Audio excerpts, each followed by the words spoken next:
Assalamualaikum warahmatullahi wabarakatuh. Kembali lagi dengan saya Sesi Novia Diarja dalam memenuhi tugas pengembangan organisasi. Kali ini tema kita tentang jenis-jenis intervensi individual.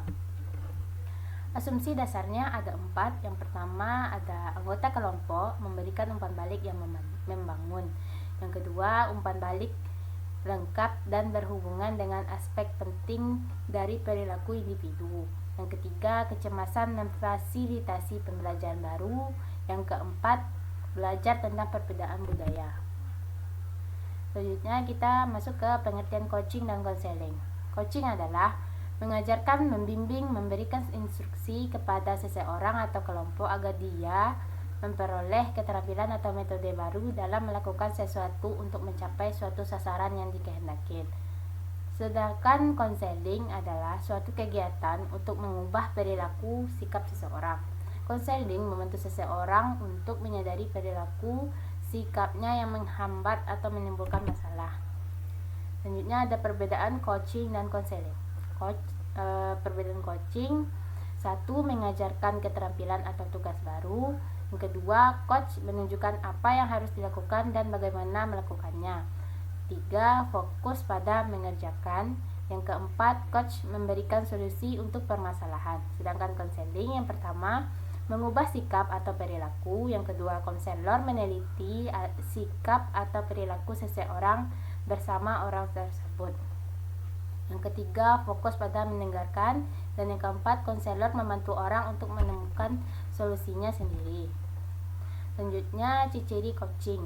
Yang pertama, coach yang memulai diskusi atau membahas. Yang kedua, berhubungan dengan mengajarkan suatu keterampilan atau tugas. Yang ketiga, tindakan bersifat positif dan korektif.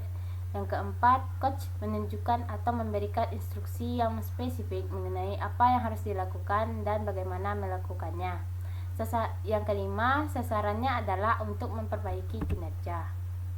Mengapa melakukan coaching?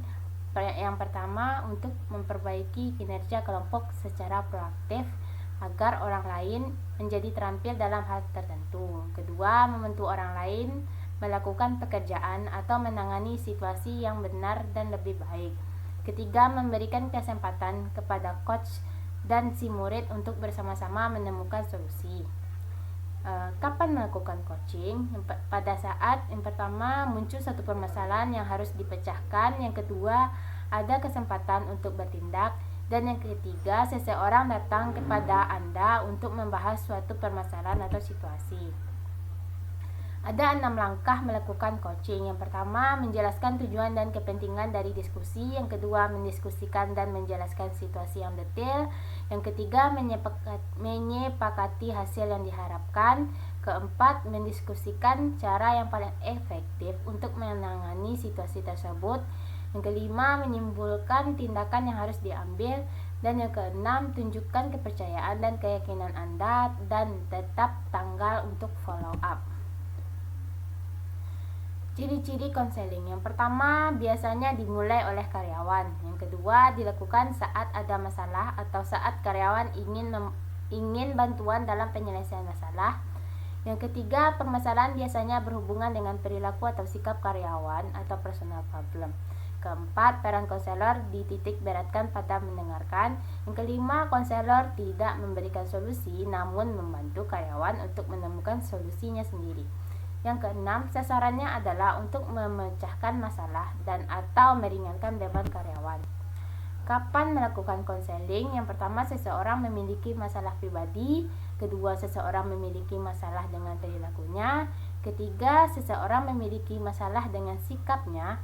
Dan yang keempat, seseorang mengetahui alternatif solusi atau mana yang harus dipilih. Selanjutnya ada keterampilan mikro konseling. Ada 6 macam. Yang pertama itu mengklarifikasi. Yang kedua ada merefleksikan. Yang ketiga mengkonfrontasi. Dan yang keempat ada memuji. Yang kelima ada meyakinkan. Dan yang terakhir ada menyimpulkan. Tanda-tanda karyawan yang bermasalah. Yang pertama, menunjukkan penurunan dalam berusaha. Yang kedua, menjadi sangat sensitif dan defensif. Yang ketiga, menunjukkan mood yang tidak baik. Dan yang keempat, kebiasaan atau perilakunya berubah drastis. Hambatan pada saat coaching. Yang pertama, ada kesalahpahaman. Yang kedua, menceramahi. Yang ketiga, waktu yang sempit. Yang keempat, tidak ada perbaikan. Dan yang kelima, kehilangan arah serta keengganan. Baiklah, itu saja materi yang dapat saya sampaikan. Semoga bermanfaat bagi kita semua. Wabillahi taufiq wal hidayah. Assalamualaikum warahmatullahi wabarakatuh.